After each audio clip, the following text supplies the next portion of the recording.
என்னக்கா எப்பவுமே சீக்கிரமா வந்துடுவீங்க, நீங்க இந்த பக்கம் லேட்டா வரீங்க. வீட்டில் ரொம்ப வேலையா? நீ வேலைமா, இந்த பிள்ளைகள் இருக்காளுங்க பாருங்க, ஸ்கூலுக்கு கிளம்புறதுக்குள்ளே எனக்கு ஒரு வழி ஆக்கிடுறாளுங்க. சின்ன பிள்ளைங்க தான் அப்படின்னு பார்த்தா என் புருஷன் அதுக்கு மேலே கிளம்புறதுக்குள்ளே எனக்கு ஒரு வழி ஆக்கிடுறாங்க. எங்கள் வீட்டில் அந்த மாதிரி எந்த பாடும் இல்லைப்பா. என் புருஷனா என்னை ஒரு வேலை விடுறது கிடையாது. அவரே இழுத்து போட்டு எல்லா வேலையும் செஞ்சுருவார். நான் படுத்துட்டு இருந்தா கூட எனக்கு காஃபி கூட அவரை தான் கொடுப்பாருன்னா பார்த்துக்கோங்களேன். எப்போ பார்த்தாலும் இவளுக்கு ஒரு வேலையே கிடையாது. என் புருஷன் அதை பண்ணா, என் புருஷன் இதை பண்ணான்னு அடுத்தவங்கள வெறுப்பேற்றுற மாதிரியே பேச வேண்டியது. இங்கே அவனுக்கு வெந்துக்கிட்டு இருக்குது. அக்கா என்னதான் தனியாக பேசிட்டு இருக்கீங்க? ஒன்றும் இல்லை, அந்த பக்கம் நமக்கு தெரிஞ்சவங்க யாரோ போனாங்க. சரி யாருன்னு பார்த்தேன். உனக்கு என்னம்மா, உனக்கு தோசை கூட சுட தெரியாது, புருஷனே எல்லாம் பண்ணுறான் இல்லை? ஆமாக்கா, அம்மா வீட்லேயும் கொஞ்சம் செல்லாமல் வளர்த்துக்கிட்டாங்க. அப்புறம் புருஷன் வீட்லேயும் எப்படிக்கா நான் தோசை சுடலாம் கற்றுக்கிறது, அதே புருஷனே வேலை செய்யுங்க அப்படின்ட்டேன். ரொம்ப விட பண்ணுறாளே. எனக்கு ஜுரம்னாக்கா அவர் அப்படி துடிச்சு போயிடுவார். ஹாஸ்பிட்டலுக்கு போகலாமாம்மா, இங்கே வாமா சீக்கிரமா வாமா, உனக்கு ஏதாச்சும் ஆகிடுமா அப்படின்னு பயந்து அப்படியே என் கண்ணு முன்னாடி அழுன்னு அழுதுருவாருங்க. சொல்கிறதெல்லாம் உண்மையா பொய்யானே தெரியலையே. சும்மாவே இது ரொம்ப பில்டப் பண்ணுவா. விடுங்கக்கா, அதெல்லாம் நமக்கு கொடுத்து வைக்கணும், கொடுத்து வச்சிருக்க உங்களுக்கு. என் புருஷன் கூட நான் ஏதாச்சும் வேலை சொன்னால் எனக்கு ஹெல்ப் பண்ணுவார். ஏதாவது வேலை செய்யும்போது ஹெல்ப் பண்ணுவாருப்பா.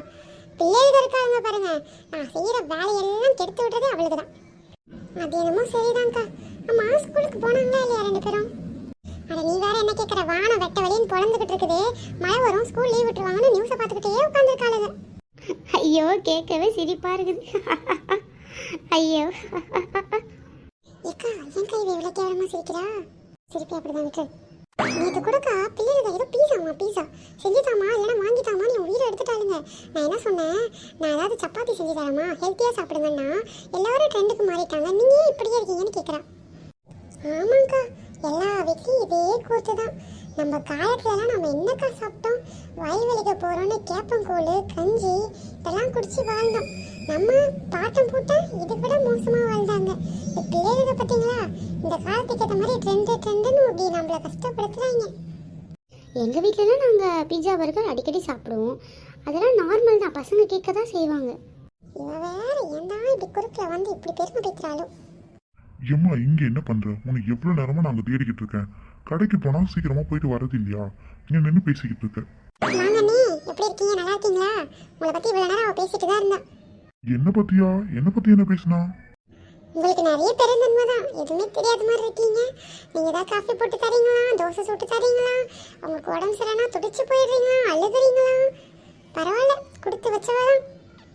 நான் அப்படிலாம் எதுவும் பண்ணுறது இல்லையே. அவள் தான் காலையில் எனக்கு எழுப்பி காஃபி கொடுப்பா, வீட்டு வேலை எல்லாமே அவள் தான் செய்வா. அப்போ அந்த பீஸா பர்கர்லாம்? பீஸா பர்கரா? அது என்னம்மா பீஸா பர்கர் எங்களுக்கு தெரியாமல்? இங்கே அது வந்து ஒன்றும் இல்லைங்க. ஏதோ நீங்கள் இங்கே என்னங்க பண்ணிகிட்டு இருக்கீங்க? ஆஃபீஸ் போகலையா நீங்கள்? ஹாஃப் டே லீவ் விட்டுட்டாங்கம்மா ஆஃபீஸு. வந்தேன், பக்கத்து வீட்டில் கேட்டால் நீ எங்கன்ட்டு நீ கடைக்கு போயிருக்கேன்னு. நாங்கள் கடைக்கு போயிட்டு நீ நேராக வீட்டுக்கு வருவோன்னு பார்த்தா நீ இங்கே நின்றுட்டுருக்க. ஏக்கா நல்லா அசிங்கப்பட்டா பார்த்துக்காங்க. ஒரே பெருமை தான், என் வீட்டுக்காரர் பண்ணாங்க, இதை பண்ணாங்க, அதை பண்ணாங்க, இதை பண்ணாங்கன்னு. பார்த்தீங்களாக்கா, எல்லாமே போய் நம்மளை மாதிரி அதுக்கு உண்மையே சொல்லிட்டு போயிடலாமாக்காவே. எல்லாம் முடிஞ்சு போச்சு. நான் பண்ண பில்டப் எல்லாம் வேஸ்ட்டாக போச்சு. இன்னைக்கு நமக்கு இவங்க தான் என்டர்டைன்மெண்ட் போல, ஒரே சந்தோஷமா இருக்குது. ஏக்கா நான்லாம் பக்கத்து தெருவில் சண்டை போட்டாலே எதிரி குதிச்சு ஓடி போய் என்ன கதைன்னு பார்ப்பேன். இப்போ பக்கத்துலேயே சண்டை நடக்குது, நான் பார்க்க மாட்டேனா? எதுக்குமா நீ இல்லாதது பொல்லாததெல்லாம் தேவையில்லாமல் சொல்லிக்கிட்டு இருக்க? நீ இருக்கிறத மட்டும் சொல்லி பழகலாம்ல. இங்கே நான் அப்படிலாம் சொல்லலைங்க, உங்களுக்கு தெரியாதா? என்னை பற்றி இப்படி பேசுகிறீங்க? நான் என்னதான் சொல்லி திருத்துறதும். வீட்டுக்கு வா ஃபர்ஸ்ட். போங்க போங்க, வீட்டுக்கு போங்க. என்ன எங்களோட என்டர்டைன்மெண்ட் நீங்கள் வந்து வீட்டில் போய் பண்ணுறேன்றீங்க. இங்கே எங்களுக்கு எந்த என்டர்டைன்மெண்ட்டும் இல்லையா? சே சரி வாங்கக்கா, வேற எங்கேயாவது போய் சண்டை நடக்குதா பார்க்கலாம்.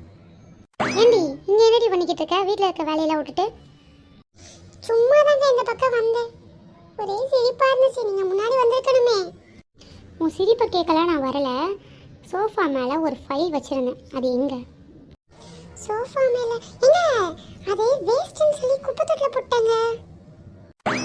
குப்பை தொட்டியில் போட்டுட்டியா?